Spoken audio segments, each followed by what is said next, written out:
Okay, guys, I just found something out and it's blowing my mind. Some of you may already know this, so don't come in the comments like, you didn't know that? No, I didn't. You know why? Because I live in the United States of America, where we have been brainwashed and not been taught about real history.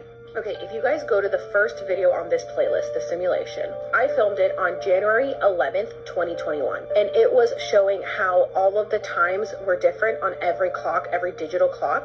My boyfriend at the time was working. He had like 3 computers in front of him. They all said different times. His phone said a different time. He came upstairs to show me my phone said a different time. All the times were messed up. In my comments, people were like, what about analog clocks? As you can see, I have analog clocks. So I went to check those and those were off too. So I was like, there's been a weird shift in the universe because the ball also didn't drop on time at the New York ball. It was like a minute late or something. I was like, we've definitely shifted dimensions. Something's going on.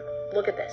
I recently came across a video talking about how the calendar is supposed to have 13 months, but the Gregorian calendar changed it, which is the calendar we follow today. So I see this comment, come to Ethiopia, you will see what you are saying. We have 13 months within a year. So someone commented, right now we're in 2014, year of Mercury. Today's date is Thursday, the 22nd of March, 2014. Our new year is on the 1st of September. And I was like, wait, they're living in 2014 and we're living in 2022? Is that why they say that all time is simultaneous, like past, present, and future, we're all living in it at once?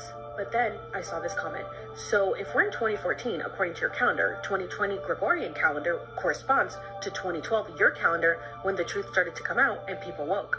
So the Mayans were right. COVID really put everyone in 2020. Using your calendar, that means that the year 2012 was the end of the world.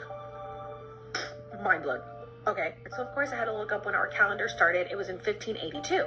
Ethiopian calendar started around AD 400.